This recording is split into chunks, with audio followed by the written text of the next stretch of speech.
Hey, welcome back, everybody, to another episode of the Educational AD Podcast. We're going to be right back with this week's guest, but first, we want to give a shout out to our sponsors.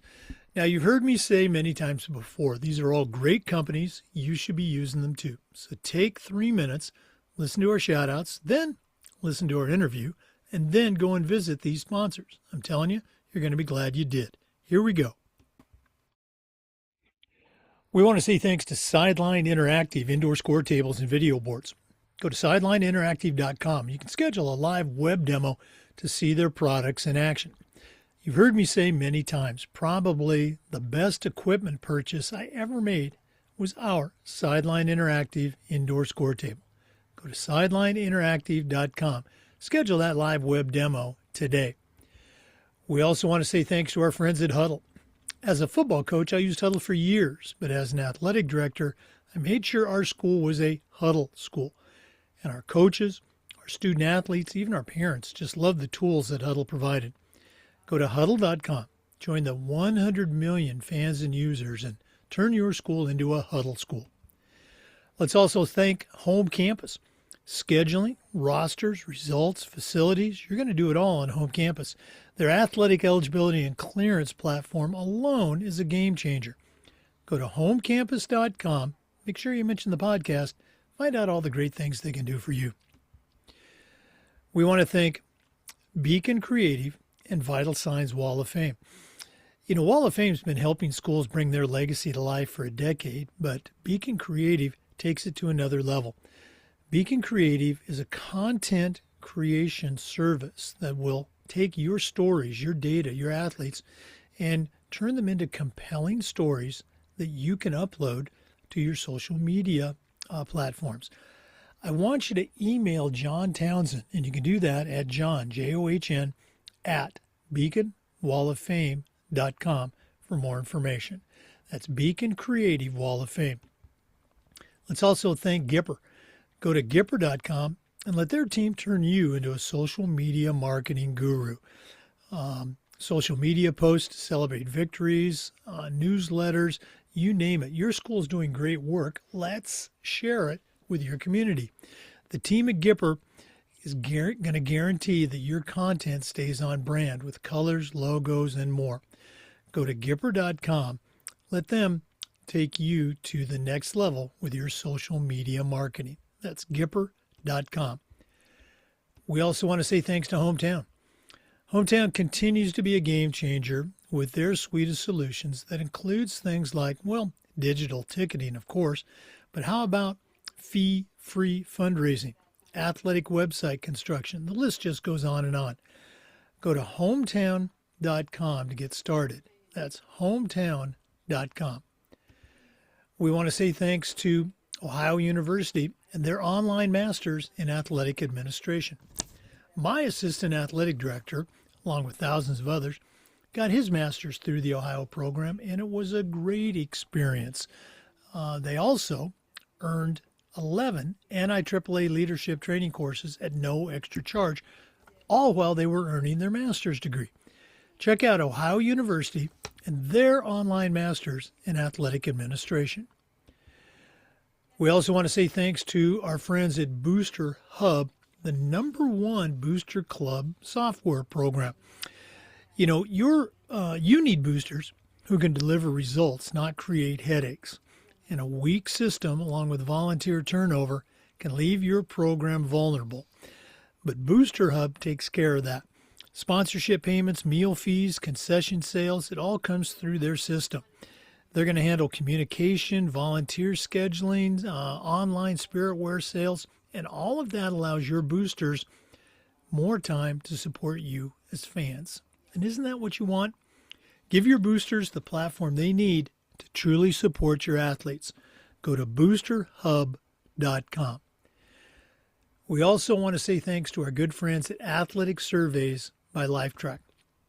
Go to athleticsurveys.com. They're going to create a custom survey that lets you take the pulse of everybody in your program. That's athleticsurveys.com. And as always, don't forget to mention the podcast. Welcome back, everybody, to another episode of the Educational AD Podcast. We're going to Texas today, and we are truly going to be speaking with an old friend. Our guest today is Ernest Robertson II. Ernest is junior, Ernest Robertson Jr. He is a certified master athletic administrator. Ernest and I go way back. He was actually a guest on our very first season of the Educational AD podcast, but we go back further than that. We worked together at a school called Palmer Trinity down in Palmetto Bay, Florida.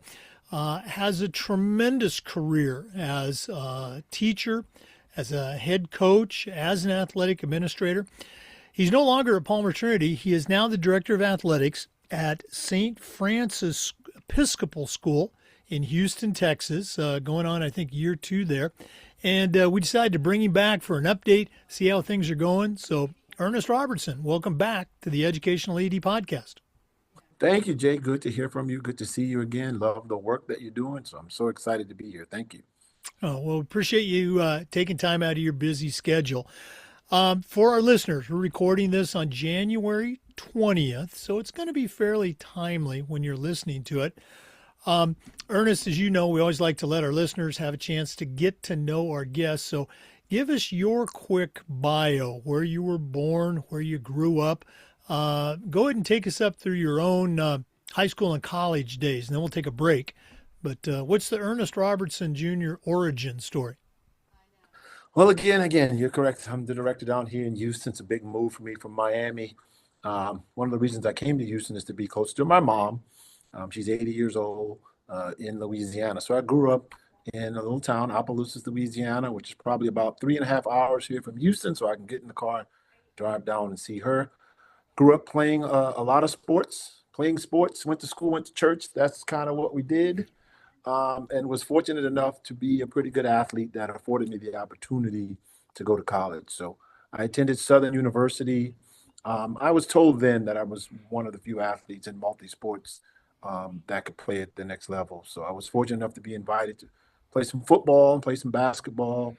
I was one of the first all-stars that was invited for both sports. So then I selected Southern University to go and continue my athletic career.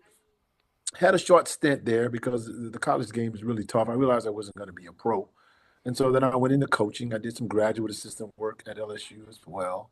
And then I took a job as an athletic administration. First, at the Young Men's Christian Association was my first sports program director's job. So I worked there in athletics for a couple of years and then got a bunch of real cool offers in schools and in the Young Men Christians Association. So I took a job in Chicago. Never been there before.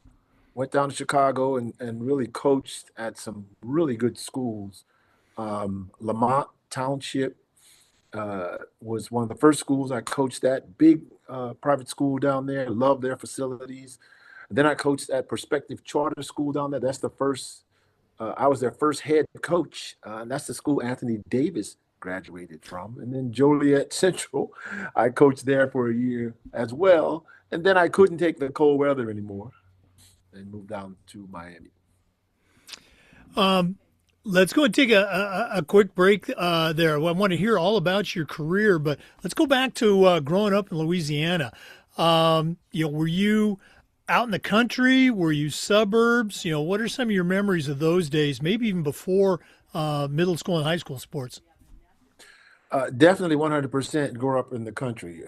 Humble kid, which is one of the reasons I would go to camp at Grambling State but didn't stay there, because Grambling's out in the country. I grew up in the country. I wanted a different scenery, and it's one of the reasons I chose to go to Southern University. So I grew up in the country. We played a lot of sports in the summer. That's really all I did. Christmas and Thanksgiving were the only days we ever had off. So I played football, basketball, ran track for as long as I can remember. That's what we did. So, yeah, I'm definitely in the country, 100%. Now, again, I'm a little bit older than you, but you just said, you were a 3-sport athlete. That's how we did things back in the day. Do you ever recall one of your coaches, maybe your basketball coach, saying, Ernest, you should give up that football stuff. You should focus on basketball. Was that ever a thing for you? No, I can't say that it was. I think they expected me to play a good athlete. They expected to play multiple sports. They really needed it in our school. as well. We had a great population of students, a pretty good sized number of students, but really the special athletes always played multiple sports. I was one of the few that played three sports, but most of my peers and most of my teammates played at least two sports. That was expected. So yeah, never would a coach tell us to give up one sport and focus on another. Just wouldn't happen. Yeah, no, that's great to hear. That's what we like to hear now as athletic directors. All right, you and I both, we were football, basketball, track guys. I want to hear a track story. Tell me an Ernest Robertson Jr. track story from high school. Maybe your greatest race, your biggest finish. What's something that really sticks out after these years? Well, track is interesting. I got a bunch of stories. One that sticks out is that for my years in high school, every year I would advance to the state in four events. But my main event was the 800 meters. It's the one I excelled in, and I always did very well in that race. Every meet I came home with four awards. But for some reason, there's this one kid from Livonia that in the 800 meters just knew how to win. I could never defeat this guy, even at the state tournament. When I had the race figured out, I ran a race where I went out. He beat me. I ran a race where I trailed him. He just knew how to win. And so my senior year, I was determined to win. I ran one of the best times I'd ran in the regionals, and I was determined to win the state championship in the 800 meters. Got out, ran a great race, was leading with the last 100, and this kid again, in my blind spot, got me literally by a nose at the finish line.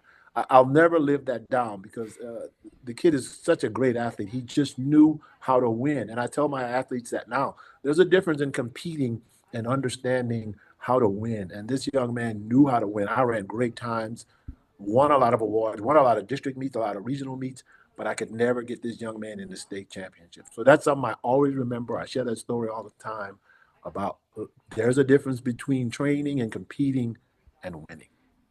Oh, no, absolutely. All right, moving on to college. Did you know, or I guess at what point did you know, hey, I want to be a coach, I want to be a teacher, or did that just kind of happen after you graduated? No, I knew I wanted to be a coach because of my mentor.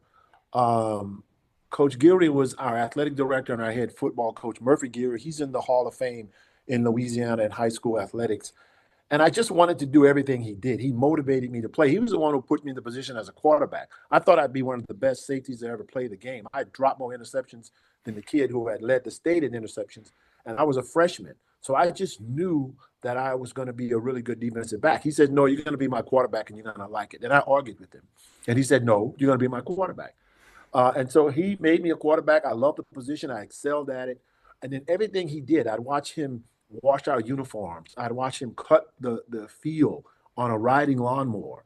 I would watch him get our food together. He drive the bus. He just did everything for us. And I loved it. I loved how it affected us as athletes. I loved how it affected us as kids. I love what he did to the community. He really was a father to me because my dad, again, wasn't there. My parents had separated, but he was like a father. He really guided me when I got into trouble. I learned some of the best lessons from him. When I got beside myself and thought, I'm this elite athlete, I can do what I want, he quickly put me back in my place. So I just wanted to model everything after him, which is why I knew I would get into coaching. And it just so happened when I went to Southern, I loved basketball. I was much better as a football player, but I loved basketball. And I was good enough. Hopefully I would grow to 6'6". I didn't. I grew to about 6'3", and I was a guard. But really, my second season at Southern, I realized I was going to have to transfer or be a bench player because the guy in front of me was a pro, and they were recruiting players. And he stayed in school. Bobby Fields stayed in school 4 years. So I knew right then and there I had to make a decision. And it wasn't a hard one for me. A lot of guys I went to school with struggled about that, wanting to be professionally. It was a dream. It was a dream of mine. But the goal was to get an education, take care of my family, and really I wanted to coach. That's the naivety of me. And my wife tells me all the time, I believe I can make any team better. If I have them more than 2 seasons, I really believe I can make them better. So my wife reminds me, sometimes you can't do that. Well, I saw firsthand how you created some great teams there at Palmer Trinity. Let's go and take our first break. Our guest today is Ernest Robertson Jr. He's a certified master athletic administrator, director of athletics at St. Francis Episcopal School in Houston, Texas. Let's take that break, but we're coming back. This is the Educational AD Podcast. We want to say thanks to our good friends at Sideline Interactive Indoor Score Tables and Video Boards. Go to sidelineinteractive.com and you can schedule a live web demo to see their products in action. You've heard me say many times before, probably one of our best equipment purchases ever was our Sideline Interactive Indoor Score Table. Go to sidelineinteractive.com. Schedule that live web demo today. We also want to say thanks to our good friends at Huddle. You know, as a football coach, I used Huddle for years, but when I became an athletic director, I made sure that our school was a Huddle school. And our coaches, our student athletes, even our parents just love the tools that Huddle provided. Go to huddle.com. Join the over 100 million fans and users and find out how to turn your school into a Huddle school. That's huddle.com. Welcome back, everybody, to the Educational AD Podcast and our interview with Ernest Robertson, Jr. Ernest, you'd already shared a little bit about how your career started, some truly iconic schools in Chicago. Go ahead and finish that story, and how did you end up in Florida, where we eventually met at Palmer Trinity? Well, funny enough to me, it really was. I had some great experience out in Chicago, and I love coaching the kids. Very talented from a basketball perspective. But Chicago, I quickly realized, had two seasons. They had winter and they had construction, and it was not going to work for me. It just was too cold. I grew up in warm weather, and so at the end of my contract, prior to that, I'd start looking at different areas. My wife and I, girlfriend, then is from Minnesota, but had moved to Miami. So I started targeting the Miami area. And then I had a really cool offer in the Palm Beach area. They were building a new facility, needed a sports director in conjunction with the hospital. Was an amazing facility. So I said, hey, let me go down. I took a look. They offered me the job the first time they met me. Everything was fine. And as you know, in athletics, there's always a setback. So maybe 1 week prior to me going down, they had a change of mind because of a board member that they wanted to put in the position. But I had 2 or 3 other offers from different schools and other YMCAs. So I took another offer down in Miami, which got me down there, which was another, as a matter of fact, was another YMCA. But quickly, 2 or 3 weeks in, I started looking at other schools. And interesting enough, Mike Zavada, who was a administrator, the dean at Palmer Trinity School, had seen me. So apparently we had run into each other in college doing a basketball game. He was a grad assistant, I think, and he remembered me, and we connected. And then he called me and said, can you come to Palmer and help us with our basketball program? We have a kid that's really good. We had a 6'8", 250-pound Bahamian kid, Jamar Douglas, who was pretty good. And he said, Ernest, I think we can turn basketball around here. Would you come and help us? And then I went, I interviewed. I loved the campus. And my love for sport was so great, I would drive down there every day. Literally, I was driving about 2 hours in traffic. We probably was losing, I think, 50 cents a day, my wife calculated, for me to go down there and coach. But I so looked forward to it every day. So I would get off work around 2:15. I was working in the public schools at that time as an education director. And I would drive down to Palmer every day just to coach. And then eventually something came available at Palmer, middle school athletic director, and they were able to get me in. So it worked out. But it really started with, again, my passion for sports and being able to coach. Yeah. Again, I was at that time while you were getting started at Palmer Trinity, I was still up just up the road about an hour north at Coral Springs Christian Academy. And then, our paths would connect, I guess, at Palmer Trinity. I still remember, I don't know how you remember it, but, I still remember coming in, and it was a time of transition. They'd gone through some different people at the athletic director position, reassigned, et cetera. You had actually been the boys basketball coach, but, talking about, parents and board members, you were not coaching at the time when I came on board. And it was just, it was a different environment. It was, for me, it was one that I was not really familiar with, but I guess long story short, I reached out to you. I think it was the second year, and just said, hey, we need to get you back coaching. Our head of school approved it, and you know, you had some interesting teams there, some successful teams, but you know, what are your memories of that time? I guess maybe coming back into coaching. Well, I never stopped coaching at Palmer. I took a break. I tell all the coaches and people that I've been fortunate enough to mentor, if you work in this business long enough, there are two kinds of coaches: those employed and those that are not. It's just you see right now the landscape of coaching. So I had coached for a while, and then, as most people do, it's usually over playing time that you have these disputes. But again, I love it. That's part of the business. And so I stepped away from coaching there for a minute, and I actually coached at Columbus, which is another powerhouse program. They welcomed me in there. I coached. We had great success. Coached some really great players there. And then you come back on, and I'm able to come back at Palmer. And all I remember is really good times at Palmer. It's a stop in my career that really helped me grow as an athletic administrator, helped me grow as a coach. It really set the foundation for understanding independent schools and how they operate. They're very different from public schools or charter schools. So I have really fun. It allowed me to get my education in athletic administration as a master athletic administrator. So I'm really happy with that. I got a chance to go to Africa, which was the pinnacle at Palmer. Two wonderful things they did for me. It allowed me to go to Africa, and it also allowed me to educate my children. My son played there, who had an outstanding three-sport career at Palmer.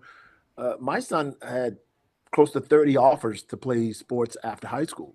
Football, he didn't want to play anymore. He had about 20 offers, and then he ended up having two offers in basketball and two in track. And he's now in his senior year as a track athlete in Philadelphia at Holy Family University. So Palmer was really great for me learning and meeting you. I learned so much from you and your experience, our times, exactly what you're doing, our learning from our mistakes and sharing it with other people and growing. So I think of everything very fondly. I learned more about track and field from you. I even learned from you about wrestling programs. I didn't have one there. I remember you started one. Here we have a thriving wrestling program. So all those things I was able to put in my, not to steal your book, but your toolbox to be a more successful athletic administrator. So I remember really good times building at Palmer. We had a rubber floor when I got there. We were able to get a wood floor and a new clock. And our teams, I was able to take a team to the Final Four. They're still the most successful basketball team in the history of that school. So I'm so happy to be a part of all of that. And I grew a lot at Palmer Trinity. Well, you're very kind, you know, with your praise. I remember, you know, just watching you, and as I got to know you, you know, you were very good about saying, you know, hey Jake, you got a minute, and you know, in a very, I guess, professional, collegial way, saying, you know, that conversation you had with our football coach, or that conversation you had with a parent, you know, maybe, you know, did you think maybe try a different approach sometime? I'm doing a very poor job of how you were actually kind of counseling me and helping me out and grow. Those are some of my memories. And again, just watching you work with your basketball team, great kids, hard workers, wonderful people, sometimes not the greatest athletic collection, but just literally out coaching some pretty darn good coaches and programs during our time, and as you mentioned, some good success for the all around. And you were the assistant athletic director at the same time, so again, a great resource for me. Oh, it was great. I remember the same way. I'm absorbing all of it in the process. So all of it me is learning, growing, sharing to give our kids a better experience. I think for us in athletics, if we keep that the business, giving kids a good experience, it's easy for us. I tell people today, I am a coach in my heart. I mean, I fight it every day doing this athletic work.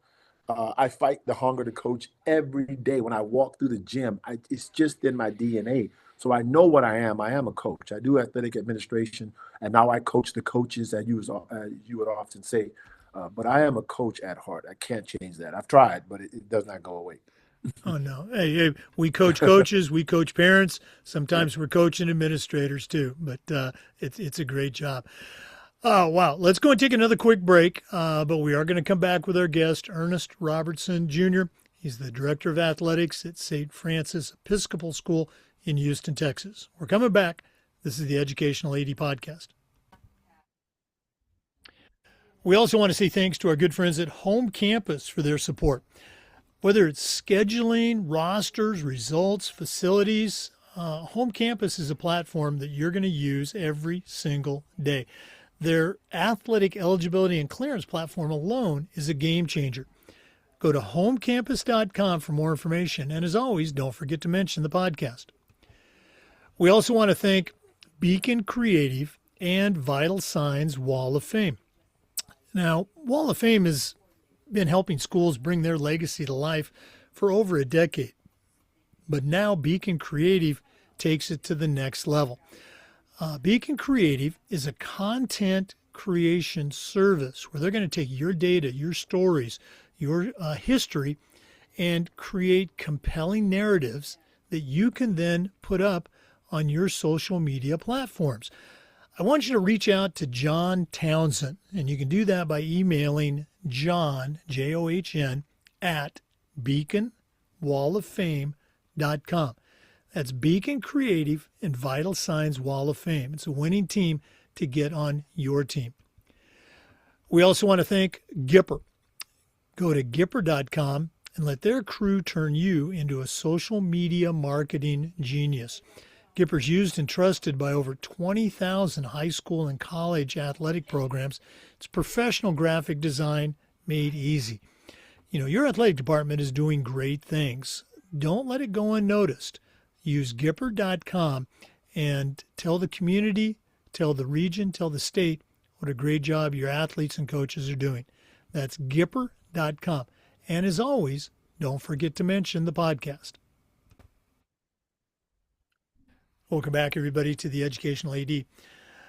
Ernest, when I left Palmer Trinity, went to my next stop, you became the director of athletics, did some really, truly great things. But then a few years down the road, you, I guess a new position was created for you. I think it was called Director of Athletic Enrichment. What were some of the tasks that you had in that role? And, how do you feel that kind of cemented your legacy at Palmer Trinity and also prepared you for your next challenge? Oh, thank you, Jay. Yeah, I was fortunate enough that after serving for athletic director, and I'd been there for over 20 years in athletic director capacity, this project came available, our position around auxiliary. And they wanted to do auxiliary sports. And I was looking at the moment, was kind of burnt. It was right after this whole viral attack with COVID. And so we had been home and I'd been doing everything online via Zoom. And I just really, that was a good time for me because I was really burnt out. Our sports programs were growing. I was constantly on the phone. I was working probably from 7:30 a.m. to about 11 p.m. at night. So I was really burnt. And then we're in one of our leadership meetings and the person that was doing the auxiliary was leaving at the end of the year. And so I suggested to our heads, is this something I could get involved in? And then could I get involved in sports enrichment? Because I had developed a football conference that had been really successful, so successful that the state had called me and asked me about how I was doing it. The program had grown to about 16 football teams, 8 in the South, 8 in the North. I was holding a big bowl game and championship at a neutral site. Teams were getting involved. We had player of the year, coach of the year. So it really was going well. And so our facilities had grown so much. I had helped in developing the facilities. We had doubled in size from 30 acres to 60 acres.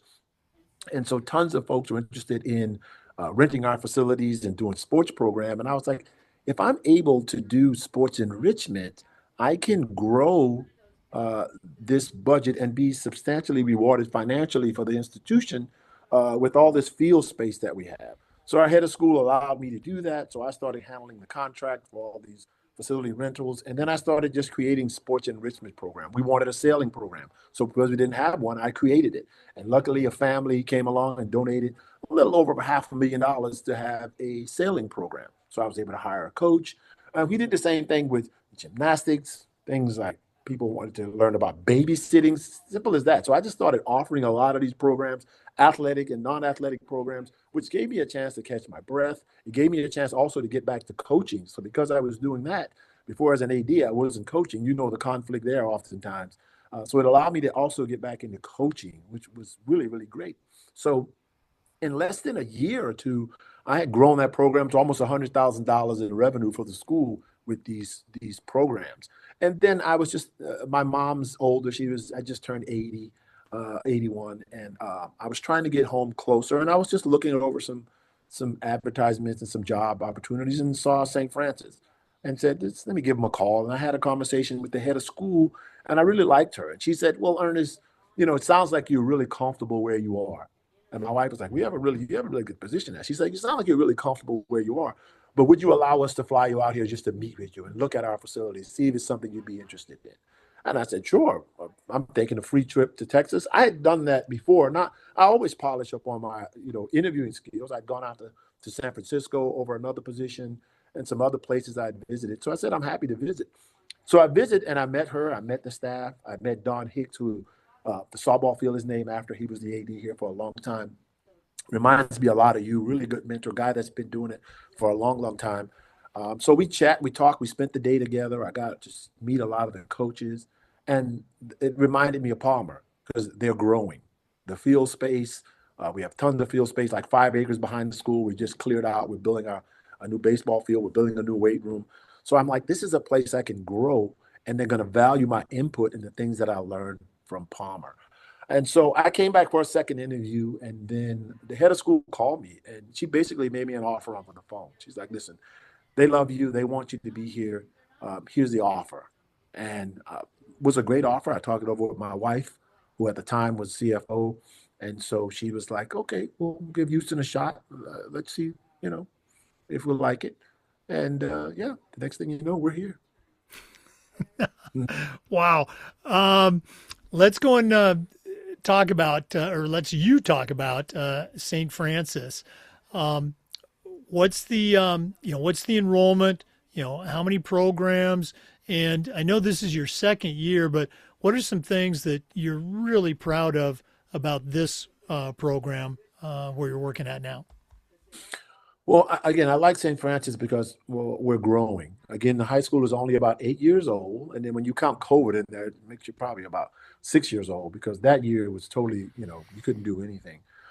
So we have four divisions. We have lower school, primary school, lower school, middle school, and high school. So we service a little over 1,100 students.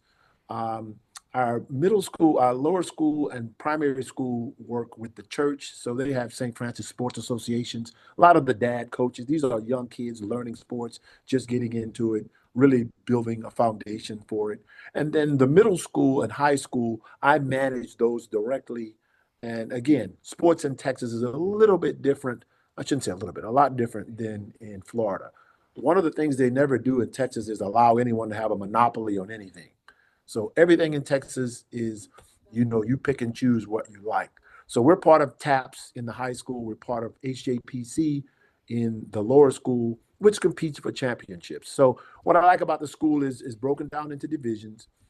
We're allowed to be competitive, again, developing leaders and then fostering the spirit in the community. That's one of the foundations and things that I believe in, and I know you believe in that as well. We're education-based athletics. Here in Texas, they love football, so they're very competitive. So that's a constant reminder to fans about this. But one of the things they have here is a great community spirit. All of our football games, we're a second-year 11-man football program, and all of our games are sold out. People are here, hot dogs, hamburgers, you can smell it, cheerleaders, people arriving in coach buses.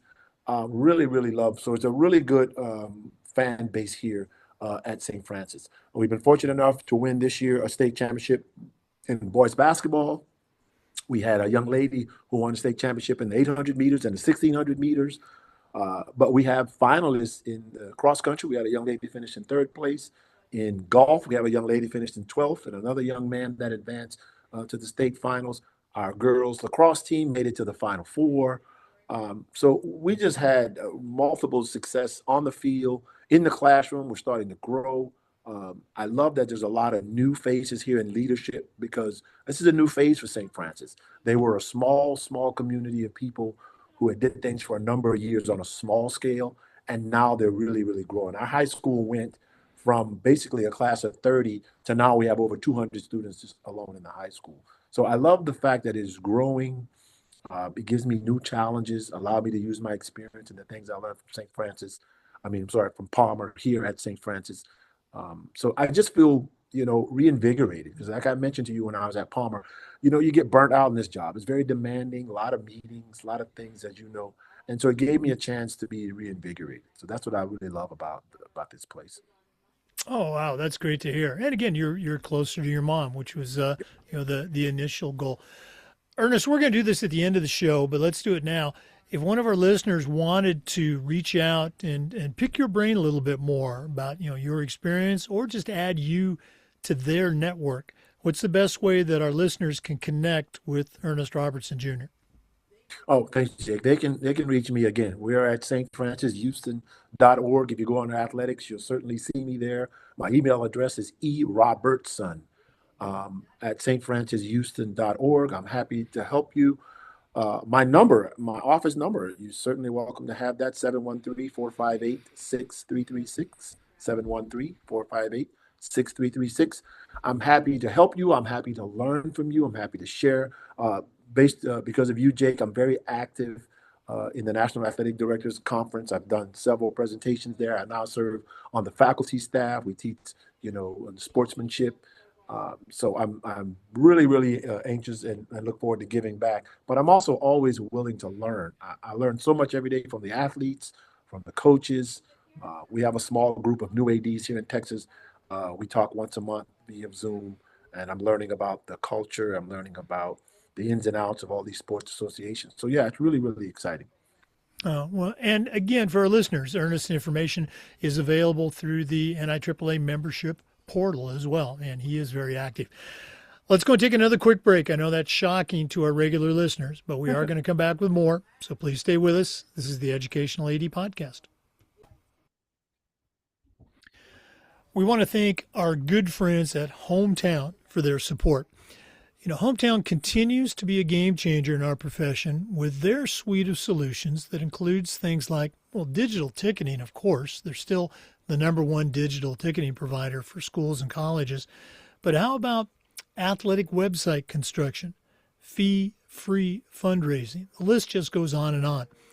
Whether you're an athletic director, a principal, even a head coach, Hometown is going to show you how to save time, how to raise more money, and how to bring your community together. You'll find it all at hometown.com. We also want to thank Ohio University and their online masters in athletic administration. Now, I didn't get my master's through the Ohio program, but my assistant athletic director did, along with thousands of others, and it was a great experience. And while they were earning their master's degree, they also completed 11 NIAAA leadership training courses at no extra charge. Check out Ohio University and their online masters in athletic administration. And we want to thank our newest sponsor, Booster Hub. Booster Hub is the #1 Booster Club software program. You need boosters that can deliver results, not create headaches. And Booster Hub allows you to do that. Booster Hub takes care of sponsorship payments, meal fees, concession sales. It's all going to flow through their secure system. They handle communication, volunteer scheduling, and when you have volunteers change, nothing falls through the cracks. Your funding stays strong, fraud stays low, and your community stays engaged.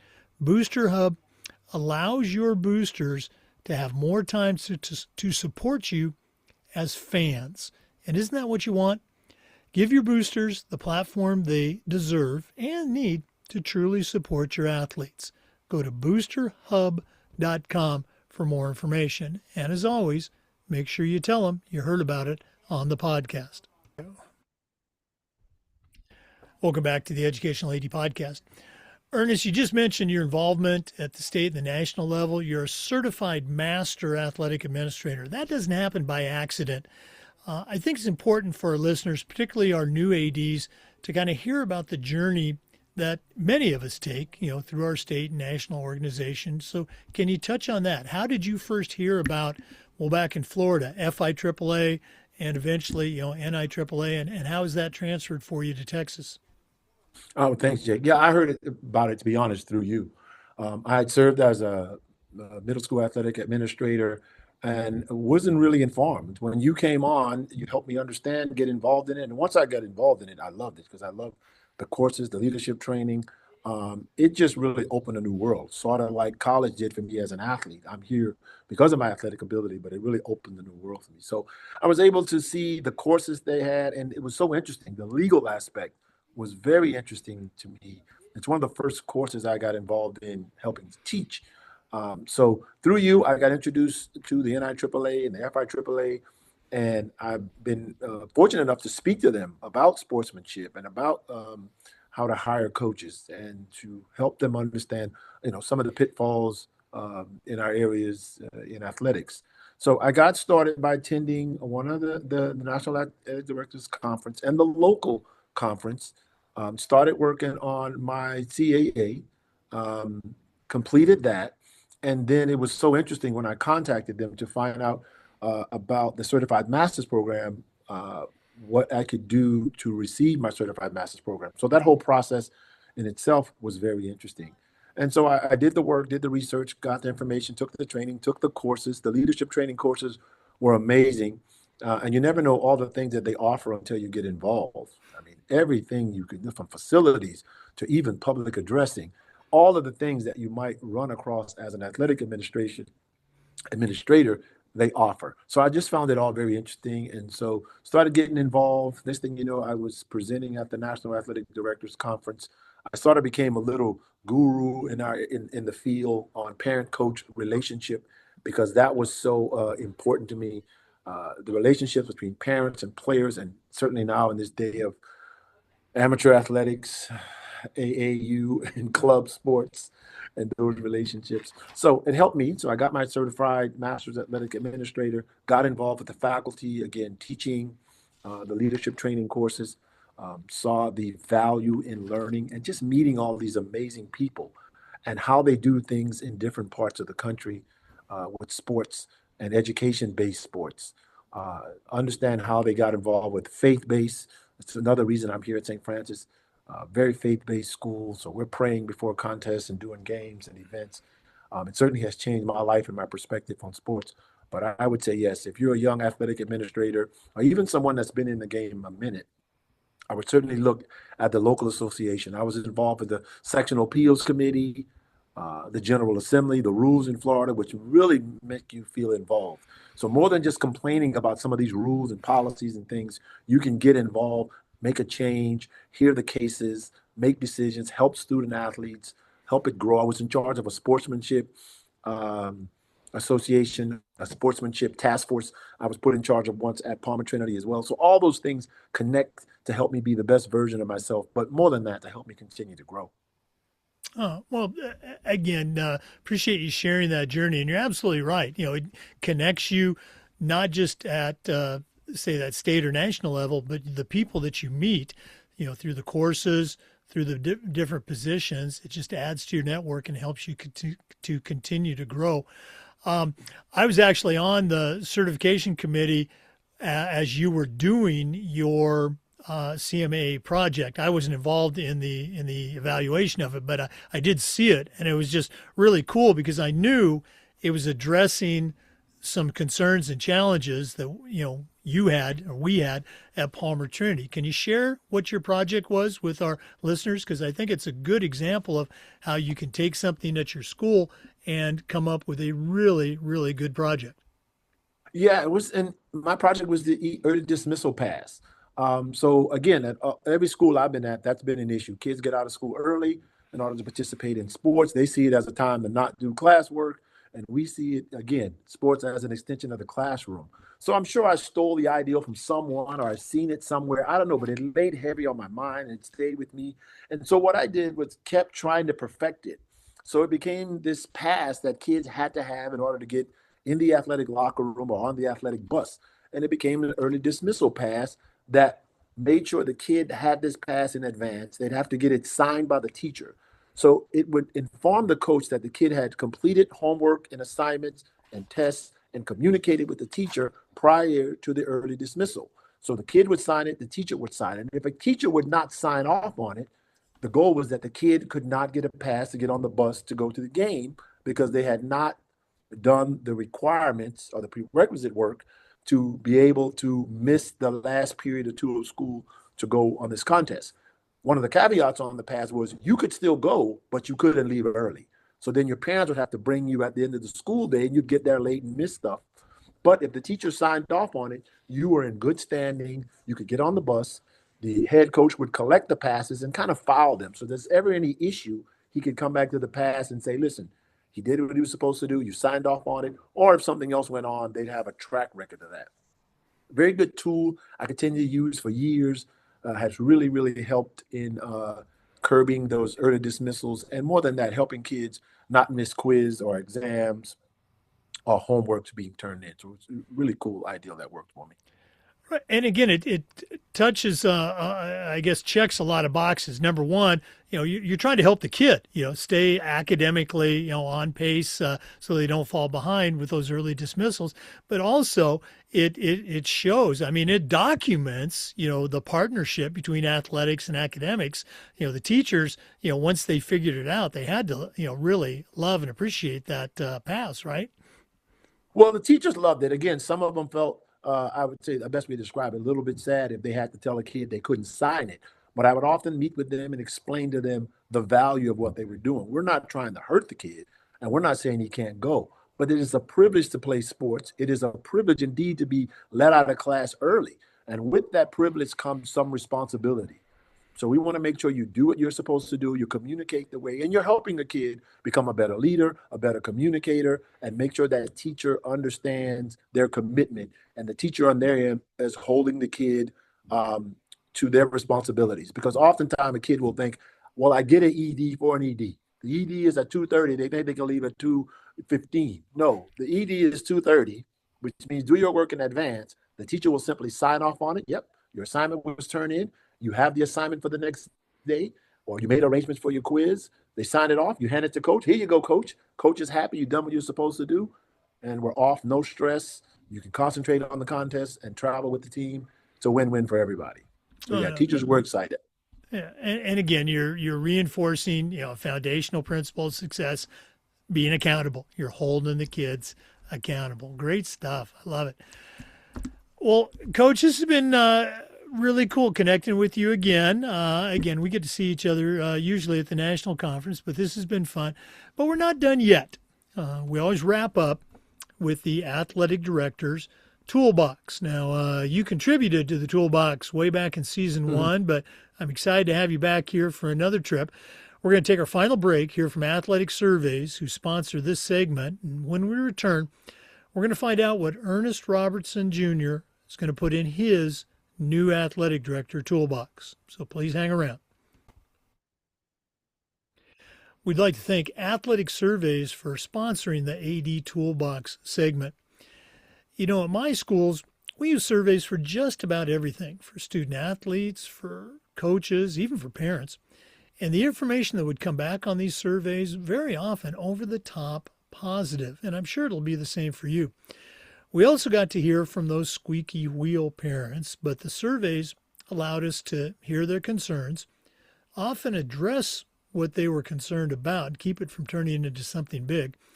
But having that positive data is incredibly valuable, especially when you're visiting with one of those frustrated parents, or sometimes your principal, or even your school board. Go to athleticsurveys.com. They're going to create a custom survey that lets you take the pulse of everybody in your program. That's athleticsurveys.com. And as always, tell them you heard about it on the podcast. Well, it's that time of the podcast. We've been visiting with, as I mentioned, a very good old friend, Ernest Robertson Jr., tremendous background in athletics as a leader, as a coach, as an AD. But right now, I'm going to challenge him for the second time to send out a brand new athletic director on their first job. But I'm only going to let him put 3 tools in the toolbox. So, Ernest, what 3 tools this time are going to go into your new athletic director toolbox? Wow, so many things to learn, and the landscape of athletics is constantly changing. So I would say number one, to make sure you're aware of new things, new tools that you can use. It's funny that we're talking about tools, but those things that can help you better communicate with athletes, better communicate with parents. There's things out on the market that will help you do that. Um, Surveying is important, I believe, now in surveying at the beginning, the middle, at the end. I think that will give you some valuable insight, and it won't let things fester that you need to know and you can address. You don't want to get to the end of a season and have someone telling you this is an awful experience, and you hadn't had a chance to address it. So I think surveying, beginning, the middle, and the end will certainly help you. One of the things that we deal more now with, or I do, is commitment ceremonies. We used to have signings for athletes. They would sign a letter of commitment, a national letter of intent. That gone are those days. Now we're finding ourselves having commitment ceremonies. I would say familiarize yourself with that so you can celebrate those athletes that are going to go on and play once they leave your school. And don't be shocked at how those things have changed. They could commit one day and commit somewhere else. You still have to verify and confirm. So commitment ceremonies are also something new in your toolbox you want to learn about. And the last thing I think that will help all of our ADs, especially our younger ones, not younger, but those who are less experienced, is what I call a coaching college. Create a coaching college so you can develop the type of coaches that you want to have in your program. You can teach them the culture of the school. You can help them be better coaches. You may be surprised, or maybe not, the things that I have had to teach coaches who consider themselves veterans, like the use of a whistle, the use of a roster, things that they thought they knew, but didn't realize the importance of it. So if you can create a really good coaching college at your school, you can help those coaches grow. If their long-term goal is to become a head coach or a high school coach, or maybe a varsity coach or an eighth grade coach, if they're a sixth grade coach, you allow them to move up in your program. You get to teach them the culture of your school, but not only that, you get to teach them the tools and trades of the tools of the trade to be a successful coach. I have many of my friends who went off and played overseas, and they call me all the time about a job, and I say to them, "Well, you can't coach. You don't have any experience." And they say, "But yeah, but I played." There is a difference between someone who plays the sport and coaches the sport. It's a different set of skills. So you need to help them if they're going to coach. Parents love to hear that you played. If you're a college athlete, they love to hear that because they directly think that's going to make you a better coach.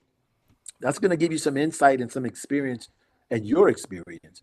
But coaching is about understanding the psychology of young people, how they work, how they function. And in this day and age, it's about how you make them feel before you can get to the part of teaching them and getting something out of them they didn't know they had in them. So I would certainly start my own coaches college, put my coaches through it, put some monetary value on it where they can get incremental raises for attending the clinics, and getting these credits in your clinic at your own school that you create and promoting them, which means you retain those coaches for years. They get a little bit of money. They know the culture of your school. They know your kid.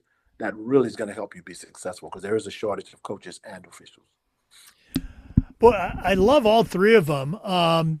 Be aware of new things, of course. The commitment ceremony, that might be an original tool. I'm going to have to go back and check. We do those things all the time, and it's an important part of the athlete experience, but I don't know if it's ever been mentioned for the toolbox. So you might have an original tool. And the coaching college, we always talk about professional development for coaches and helping them out, but being intentional about teaching them that, as you said, how to coach and about the culture of your school beyond just professional development. I love that. Great, great tools. And thanks for sharing them with our listeners. One more time, if one of our listeners wants to reach out and connect with you, and listeners, you have a tremendous resource here. What's the best way they can connect with Ernest Robertson Jr.? Again, thanks again for having me, Jake. I really appreciate chatting with you. They can reach me again on our website, St. Francis Houston. That's St. Francis Episcopal School in Houston, Texas. My email is erobertson, that's Robertson, at stfrancishouston.org. So we are stfrancishouston.org. And going to athletics, you'll see my picture there and all my contact information. My office number directly, 713-458-6336, 713-458-6336. I'm always willing to help and share, but also willing to learn from you. Well, Ernest, thanks again for sharing with our listeners. All the best as 2026 continues to unfold. And hopefully we maybe get you back here to Florida for an FIAAA conference. And, worst case, we'll see you at the national conference. I'm there. Thank you so much, Jake. For our listeners, we want to say thanks to you and remind you that we upload the Zoom recordings of every interview to the Educational AD Podcast YouTube channel. We do this just about every day, trying to share stories and best practices. So please come back and join us again on the next episode of the Educational AD Podcast. We'll see you next time.